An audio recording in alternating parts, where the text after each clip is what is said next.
Thank you for joining us. Today I'm going to walk you through how to create your own Alebrije and then turn that design with different lines, patterns, and designs called Zentangles. Now, if you've never worked with Zentangles, they are truly user-friendly. They are meant for all ages and all skill sets. Now, attached with the lesson plan, we do have a PDF that has about 20 different examples, but a simple Google search will provide you with hundreds more that you can use as your inspiration. Now, an Alebrije is not actually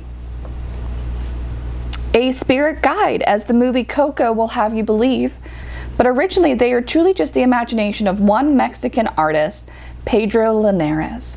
Now, he was originally a gentleman who made piñatas in carnival masks, a tradition they passed on to his family.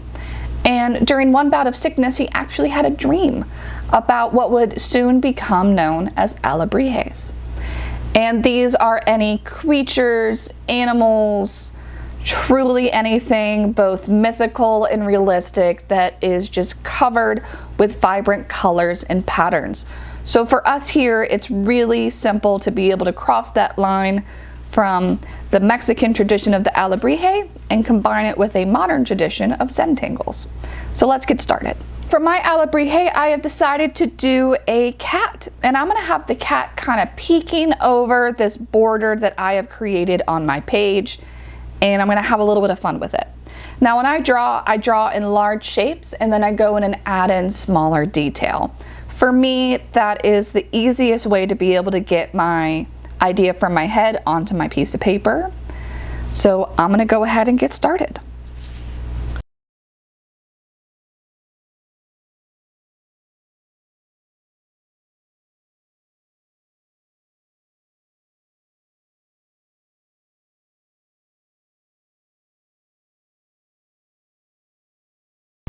All right, so I have finished drawing my cat. I have the paws that are extending beyond the border just to make it a little bit more fun.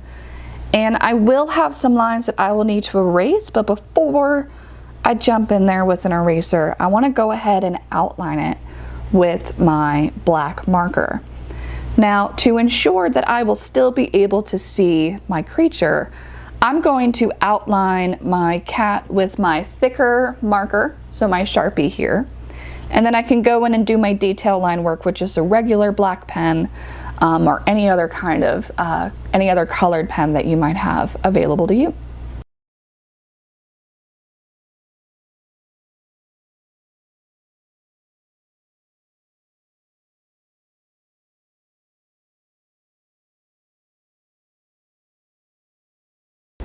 All right, so I have the framework for my Alebrije, and now what we're going to do is that we're going to add in a random set of lines to be able to add in our different tangles, which again are just our lines, patterns, designs, whatever fancies our boat to be able to fill up our illustration. All right, so that separates my cat into different sections, and I'll be adding in a pattern in each of these sections here that you see. And if we revert back to that resource, and I'll be popping up those designs so that way you'll be able to see them as I work.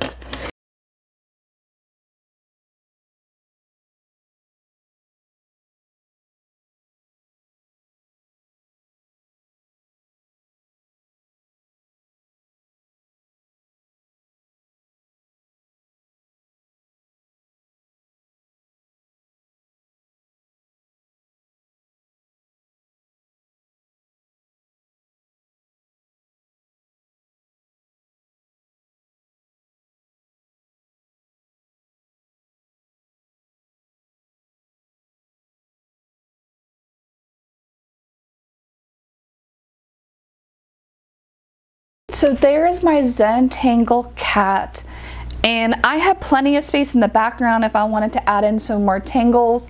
I can also just add in some color, which will really help make it pop, which I might do at the very end. But I did want to walk you all through some of the shading. Now, all you need to do the shading is just take a pencil, and where you might normally write with it a little bit more straight up and down, all you have to do is turn it towards the side, and you're just going to color in the edges here. And then I can take my finger, my knuckle, I can take a piece of tissue paper, anything like that, and you can blend it in. And you're really gonna start to see that shading come through once you start to rub it all together.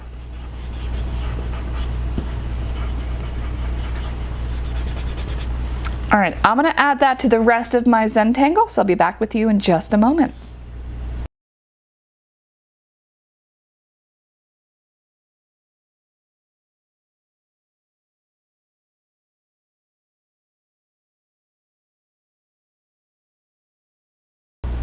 All right, so there's my project with some shading into it. Now, Alebrijes, especially with Pedro's artwork, are very bright and colorful. So do not hesitate to skip the shading and just jump in there with some color. That can be done with anything from crayons, colored pencils to watercolor. And you're really gonna see your artwork pop if you do add that color in.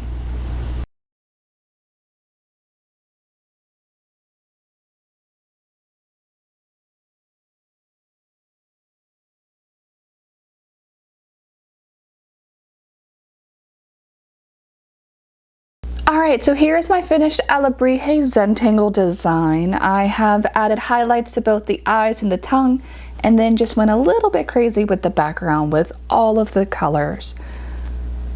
I really hope that you will share your finished creation with us here at the Wiregrass Museum of Art. Thank you, and tune in next time.